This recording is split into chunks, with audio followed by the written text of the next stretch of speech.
Hello and welcome, my name is Ajaxpost and we're back here with the third of my Transport Fever 2 Get to Know episodes. And we're going to have a look today at cargo and a couple of other things as usual thrown into the mix just so you get an idea of more of the features of Transport Fever 2. And we're just starting here in the station of Phnom Penh. Just to highlight something that I kind of forgot in the last episode until the very end, and that is stations now have automatically named platforms, not just names but actual platform numbers as well. Platform number 2. And just to point out that if you do actually change the name of the station, the names on the platform signs change as well. Really nice addition. Now there is Tell, and I've not seen it yet because I've not played that far in advance or seen other YouTuber content creators playing that far in advance, but there's talk of buses and other transport vehicles actually having names on them that are relevant to where they are in the game. Looking forward to seeing that. If it's true, that will be fabulous. Anyway, what we're doing here, I've started in roughly pause mode because I've played on for a year or two in this game and I realise I'm on a knife edge here.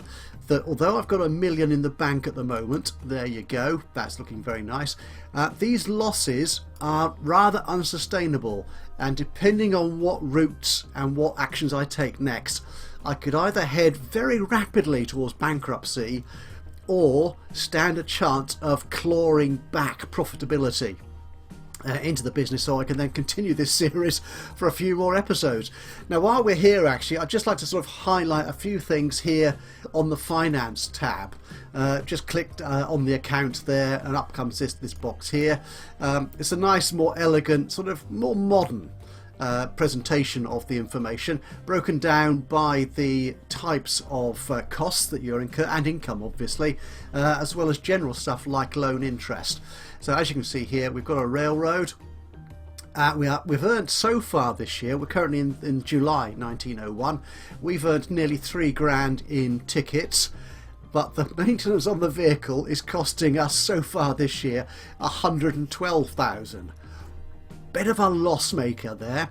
Add into that of course the actual maintenance of the tracks that we've built and the maintenance for the buildings, the stations, the depots, all that incurs costs, and the consensus is that compared to Transport Fever, this new version considerably more expensive. So all these buildings and the tracks and stuff you build, they're not just expensive to build, they're also that much more expensive to maintain.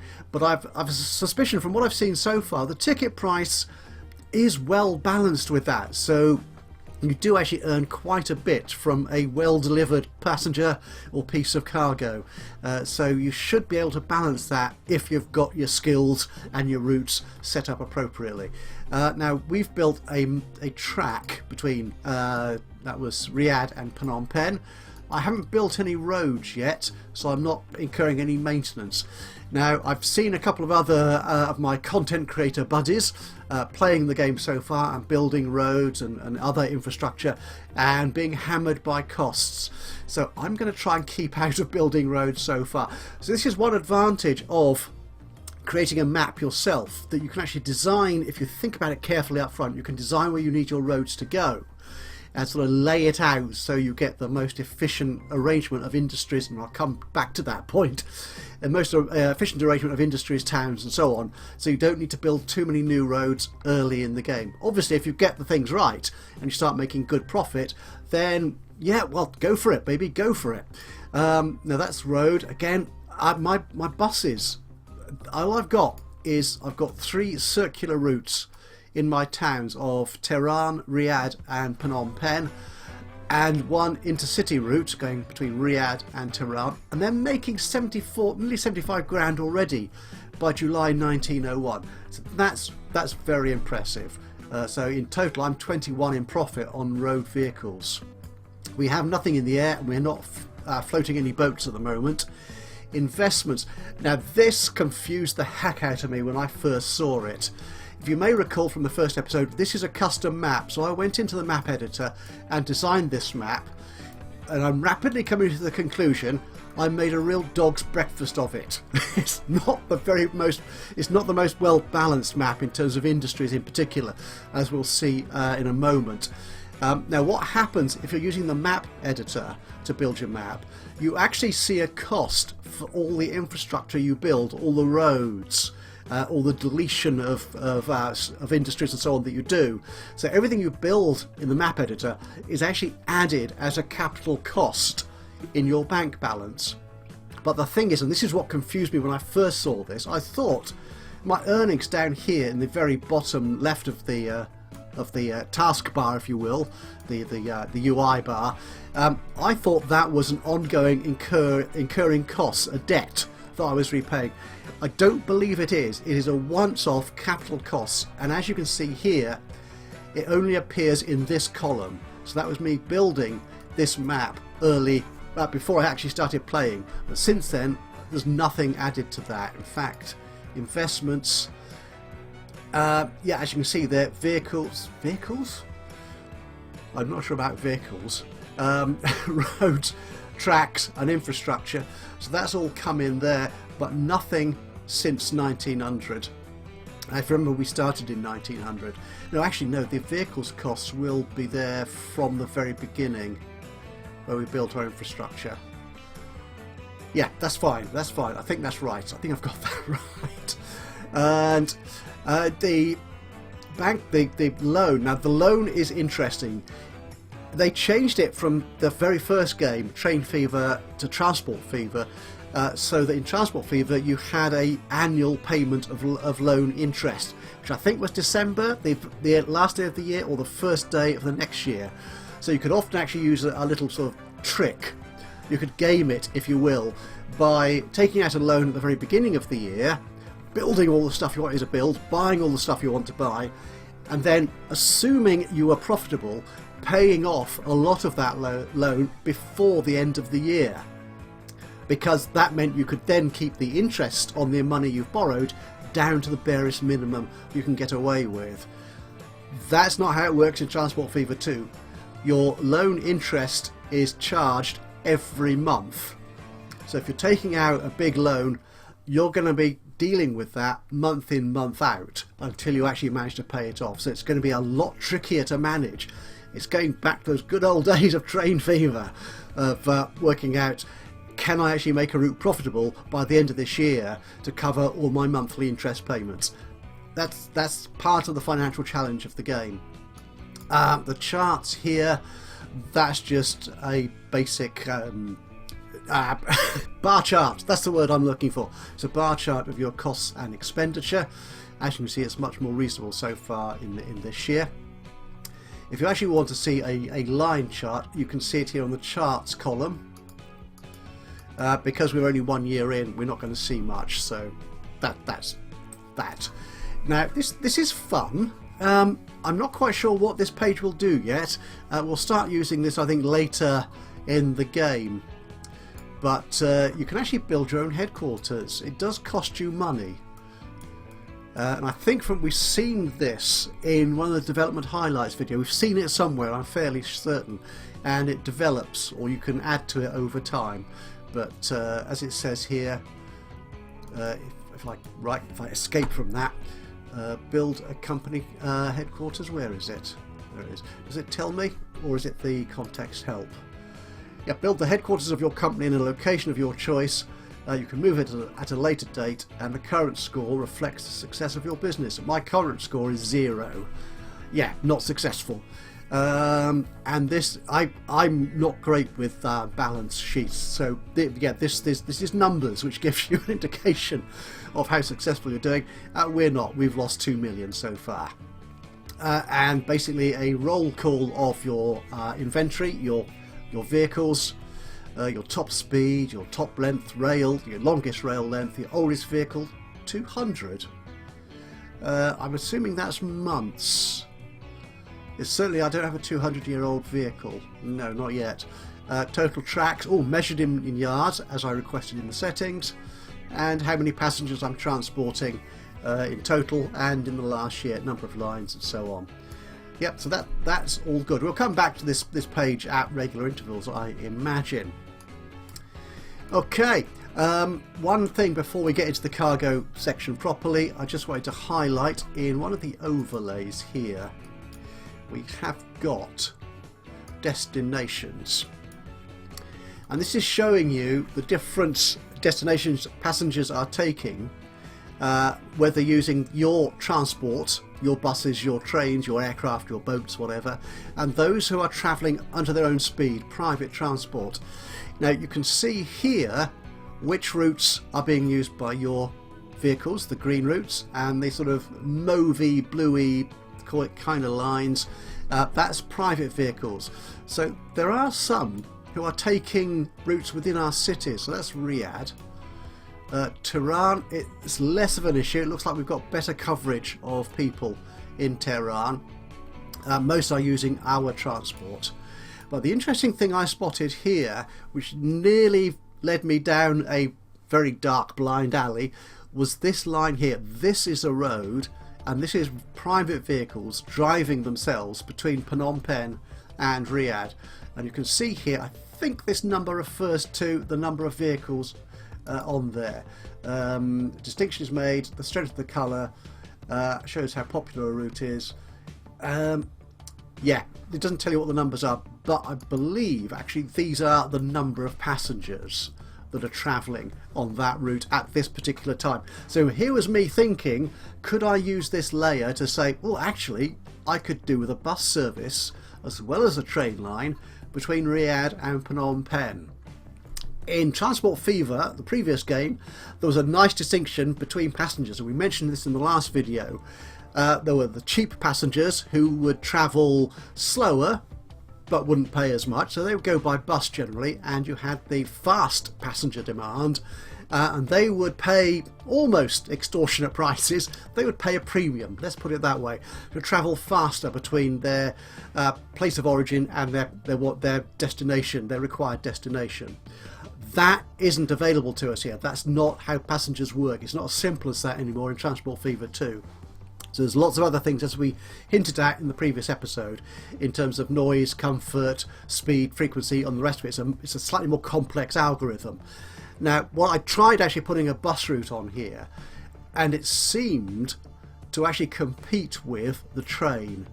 Now, the bus sort of made a bit of money, but the train became even less profitable than it is now. So I'm not going to do that in this episode. Later on, of course, I might. Because I do like having intercity buses. They really work for me. The other thing you can see here is this is showing all destinations from Riyadh. You can actually pick where you want them to look at. So if we look at Phnom Penh. So yeah, that's the transport. That's the demand going.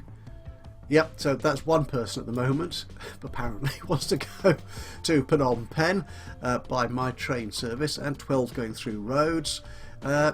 Or you could look at Baku, for example, which I'm not serving. So there does appear to be demand for a service out to Baku up there, which sort of corroborates and adds evidence to this figure here in the town display, saying where do people want to go. Yeah, 5 people, 9 people for work, 5 people to shop, 9 people to work, want to go to Baku. So I could add a route to that. So this is handy for route planning. Look at this, and you can see where you can tap into an actual existing demand and exploit that. And obviously more people will want to go that way if you're providing good, comfortable routes. So this is in Riyadh. So I've got currently just 29% of the people in Riyadh who want to travel within the city. That could be due to the fact that my bus stops are getting a little bit crowded now. People going to Tehran, basically everyone. I didn't need to click on Tehran. I'm taking everyone, 82% of those passengers, and 46 of the demand for travel between Riyadh and Phnom Penh I've collected, I've got. So that's the difference then between the green line here on the trains, which is my line, and the sort of purpley, mauvey, bluey kind of line, the private transport taking road. So I could improve on that, but I'm going to ignore that for the moment. So that's again more information on how you can identify where there is demand for passenger services. But as promised in the last episode, today I want to look at cargo. Now, this is where I've discovered the inadequacies of my map editor session. Building this map, I got several things horribly wrong. One of which was the number of industries on the map. If you look at creating a map automatically, when you start a free game, you'll notice, I think we did this in the very first episode, it creates a lot more industries than towns. Typically a 3-to-1 ratio, industry to towns. I had about less than a 2-to-1 ratio, so I'm underpowered in terms of industry. Now, the way this works is you need to find sources to supply the two goods, the two types of cargo demanded by each city. So in Riyadh here we need goods, thank you, and construction materials.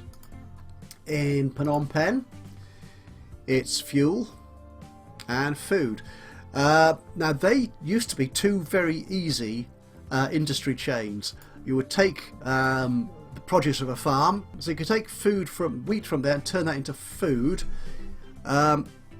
But my food manufacturing plant is all the way over there, which is kind of a long way. That's a nice easy industry chain still. Wheat to food delivered to the city. Fuel is no longer as simple. It used to be crude oil. Where's the barrels? Here they are, there's a couple over here. You take the fuel from here to, crude oil from the oil well to a refinery, and it would turn it into sort of diesel, if you will, fuel oil and oil and fuel. But now in Transport Fever 2 there's an extra step. You can't create fuel for cities in that one transaction. You've got to take this refined oil, is that what it's called? Which is called oil, crude oil and oil.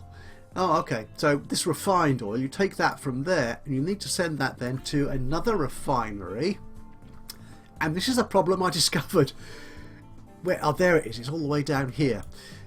And the fuel refinery takes oil, turns into fuel. So that's now a 3-step industry chain. And my issue there, of course, is the oil well there, to the refinery there. That's a very long cargo route. And I would probably want to build a road to make this distance here closer. So I could take a road from there, say, to there, and they would somehow get to the refinery, perhaps another road. And building roads is expensive, so I'm abandoning that. But I can do construction materials. Again, it's a bit of a long route. So we've got our construction materials plant here. That needs stone.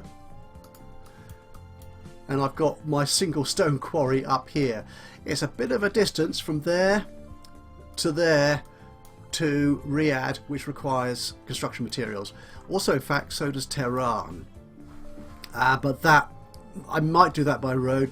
I think I want to do that by boat, but I just don't have the money just yet. Okay, so that's what we're going to do today.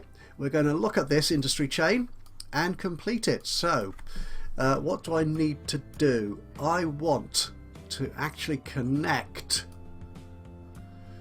I've got my stone quarry there. I've got the construction materials there. I'm going to build some road here.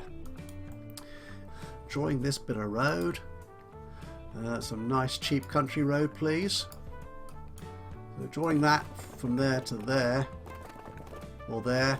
See, that requires a tunnel. And that's a big cut around here, as you can see, into the landscape. That's going to cost me 114 grand. I'm not paying that. That's just far too expensive. So we're going to do this one in chunks. So we'll come back in a moment when I've completed this road. Hopefully a bit cheaper than 114. Okay, so we built that in chunks. It's a little bit wavy and a little bit up and down, but I've saved money by doing the short chunks, the short length construction. Okay, so we're going to need a vehicle depot, and I'll stick one over here, I think. Buildings, a vehicle depot. That will do. Okay, our cargo stations. For our road vehicles. Okay, just like bus stations, we can have as many platforms as we like. We can change the length of them. Now, I'm only going to want one platform here, because I'm only just taking trucks out from the quarry, so we'll get rid of one of those, and that saves me around 20 odd grand, so that's very nice. So we'll slip you in there. We don't want you we want you as far away as possible, so our very slow moving vehicles don't have so far to travel. So we will 50, yeah, somewhere around 50 grand will be fine. We can manage that. That will do, I think. And going through Shanghai, it's a bit of a route, but actually I wonder if it would have been simpler to put the... No, leave that alone, stop thinking about it. So all the way down here to our manufacturing plant. Yeah, we're going to have it the other side of the rail crossing there. So is there a cheap... Can we put this somewhere cheap, please?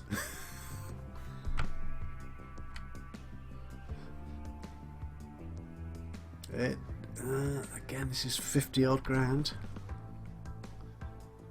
Oh, that looks quite cheap. We'll slip you in there. That's excellent. Okay, now one thing I didn't mention in the previous video when we were looking at the modular train station, bus stations and road truck stations are equally modular. So if I go to that one, I can't work on. We'll come back to cargo in a second, don't worry. So if we look at this, configure the bus station, we can add extra access, so we can add in extra road connections. We can't really do it there for both in and out vehicles. We also have one way. Again, this is a sort of a preview of the one-way streets we have available generally within our towns. So this is an entrance only connection. Again, we can't really because we're too close to the road. So you could have in there, we could put it there, couldn't we? Delete those buildings. So you've got an entrance. You could also have an exit only connection, and of course you can add extra platforms. Just drop them into the little blue connection points.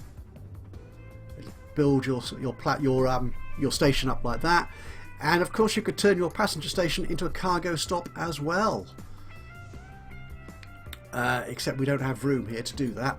So, do we have that in any of our other towns?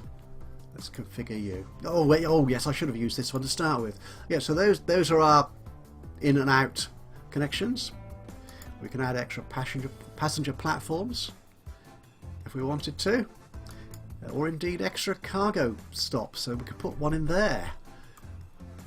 Quite, that looks a little bit odd, but I'm sure it works fine. Oh yeah, it will, because the trucks come round that.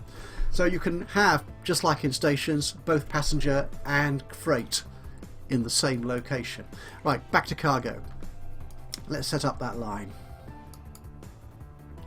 A new line going from the stone quarry there to there it is. It's a very pale blue colour to there. I'm going to set this to load on full, or full load if any, and a minimum waiting time.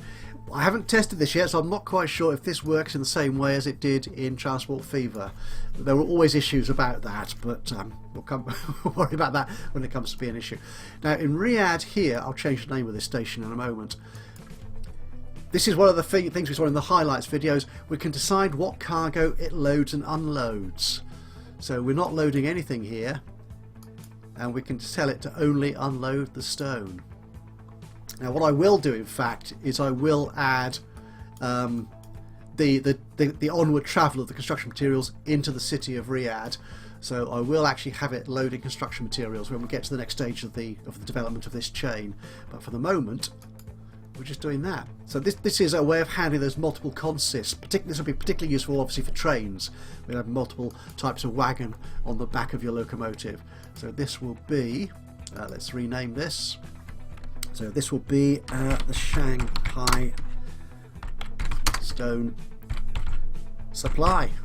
Spelt correctly first time. Well done, that man. Okay, let's get some vehicles on here. again, because I am running close to bankruptcy, well, I'm heading in that direction, we're going to start with just a few vehicles to begin with. So build cargo. We have a horse-drawn carriage which can take all types of cargo. And we have a horse-drawn carriage with side stakes. So this just carries things that might roll around. So logs, steel and planks. Those are the only things it can carry. In fact, can you... you don't define here what vehicle, what cargo types it's taking on the vehicle itself. So that will be defined at the station itself. So you tell it there on the line which types of cargo it will fit into whatever wagon it is carrying. Let's actually use diesel, shall we? It goes... it's the same speed as horses. Okay, it carries 6. The thing here is it's not that much more expensive than a horse-drawn carriage, so hopefully these will be profitable. We'll just take 2 for the moment, just to get the line set up, and we will set you to the stone supply. Excellent, let's get this running. And there they are. Curious looking wagons. Interesting if you can just make that out. The rear wheels are going round at quite a speed. The front wheels much less so. That's the back of one, up close. That's a very smart driver, obviously professional in his appearance as well as his in the conducting of his job. Okay, we'll run this forward a bit until they get to the stone quarry. Oh, it's already loading. It's already waiting for it's already got stone ready to be picked up. So we'll move this forward a bit and we'll come back when they're on their next stage of the journey. Okay, so they're about to pick up this first lot of stone and there's already 29 waiting, which is quite impressive. If we look at the quarry itself,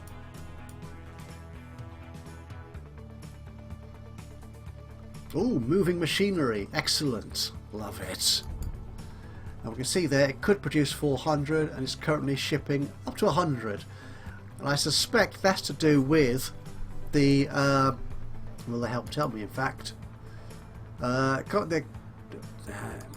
if I hold that and then go into the quarry, there you go. So the production parameter indicates how many units are produced per year. The shipping, how many units per year are shipped to other industries or towns, and the transport parameter is the percentage of units that actually arrive at their destination.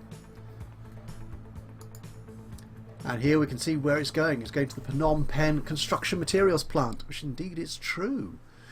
So I think it's this shipping which will increase as we add more destinations, more places that are going to be using this stone. Okay, so those vehicles are now en route.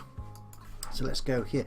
Now this is an interesting thing. I don't know if it'll do this. When I was playing around earlier, this didn't work properly for me. Now if we go into Shanghai Stone Supply, you can clone these vehicles. So let's try that here. So let's clone those 2 vehicles. Now you may have just spotted that the cost of those was taken here from the depot, but for some reason they're actually being delivered from our very first depot. Actually, it's not our very first depot, from our depot in Riyadh, which is entirely the wrong place. So I'm not quite sure why. If you've played around with the game so far and can tell me why they don't clone from the appropriate depot that I clicked on and selected, I'd be very appreciative of understanding if is this a bug or there's a good reason for it doing that. So actually let's send those 2 new vehicles to be sold. I don't want them there. Okay, we actually want them from here. So we'll need to buy the vehicles separately. Again, just 2 of those. We'll send them to the stone supply line. Excellent. So while they're doing that, let's work on delivering our construction materials into the city of Riyadh. So who needs stone?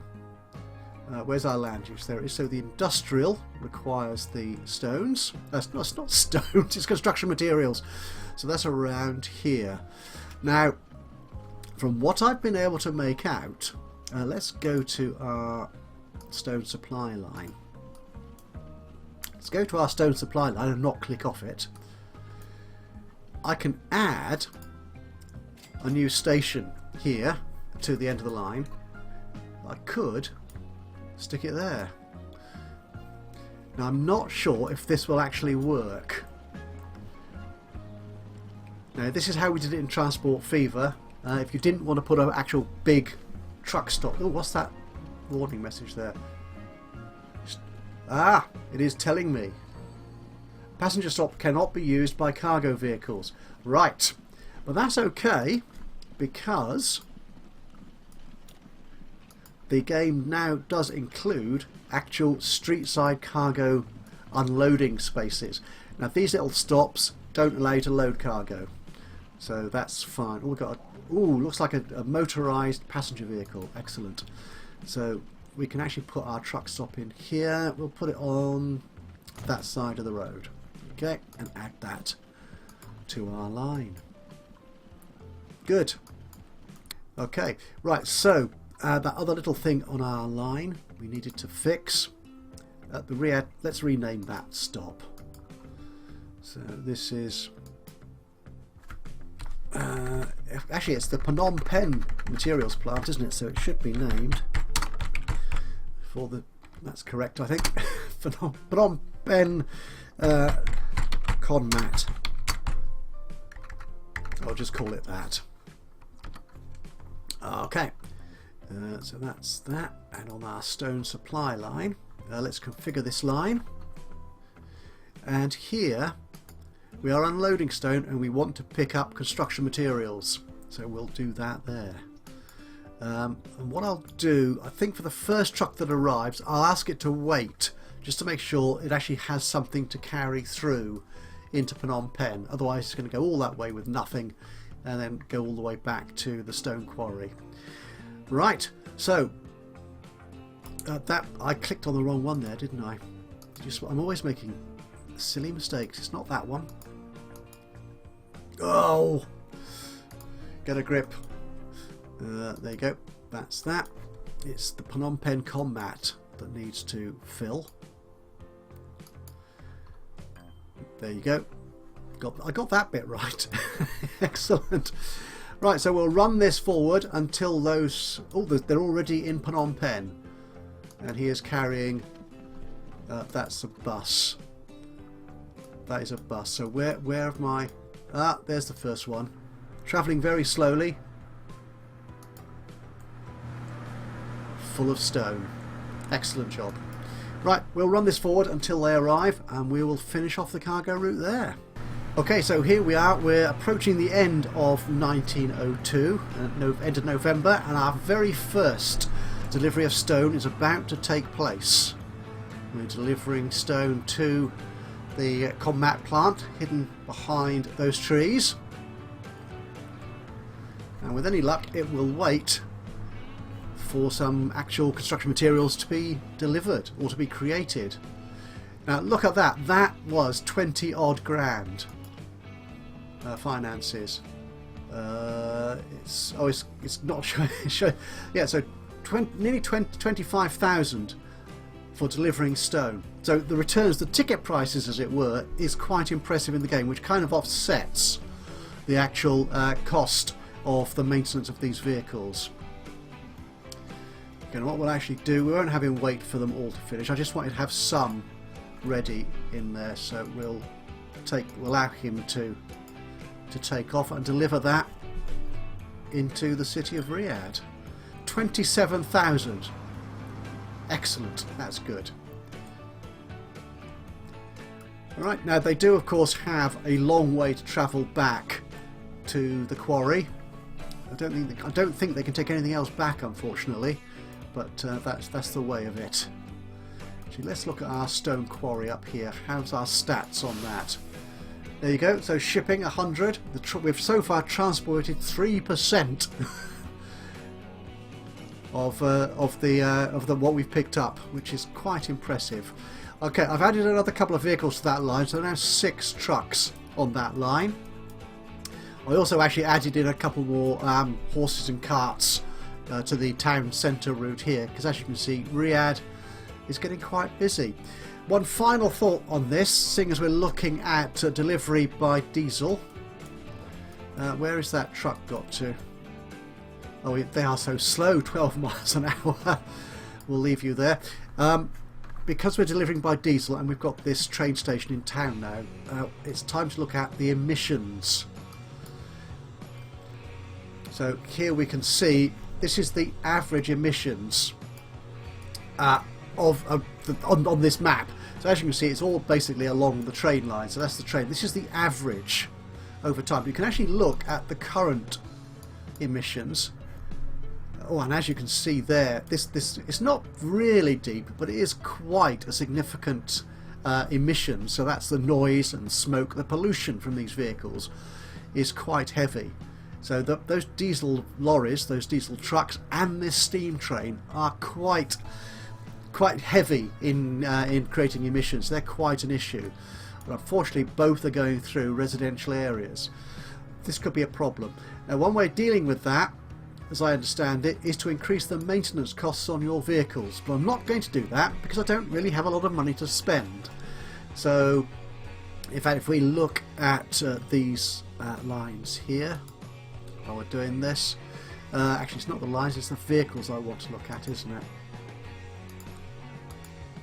So if we look at these vehicles here, if we configure the vehicles here, we've got maintenance.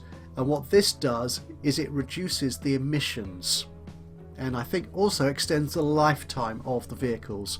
So that's one way of dealing with that. So well-maintained vehicles, again, it's kind of realism aspect is how we deal with that.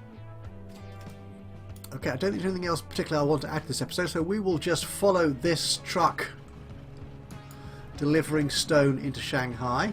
We'll see how much money he makes, and we will end this episode there.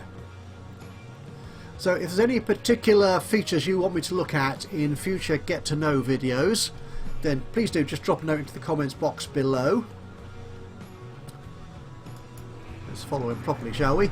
And I'll see what I can work out. If I've already worked it out, I will create a video promptly. If it needs me to make some effort to discover and learn something, obviously I will deliver the video as and when I can offer some useful advice and information. Anything else, of course, you want to say, then do just drop a note into the comments box below. It'd be great to hear from you.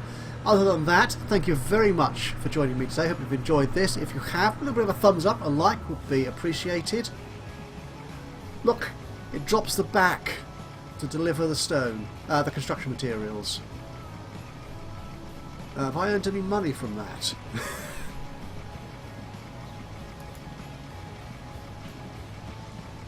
Why am I not earning money?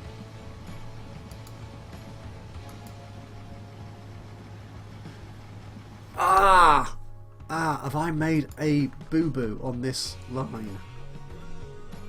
Let's configure this line. So make sure this is the road. No, it's unloading everything, so it should. That's curious. Did I not earn anything from that truck? Where's the other one? That is concerning now.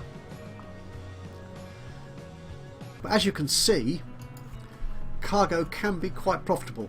The only trouble, of course, here is they are travelling back empty, but we will see in the next episode if I've managed to make a success of that. And so far, our train is also profitable, which is very impressive indeed. Not by much, though. Okay, that's it. Thank you very much for joining me today. If you've enjoyed this, a click on a like would be very much appreciated, as said. And of course, if you're not already subscribed to the channel, please do so. And that way you'll know when I upload another one of these Get to Know videos, or any of my other Let's Play series. But from me, Ajaxpost, here in Transport Fever 2, I will see you again soon. But until then, bye-bye for now.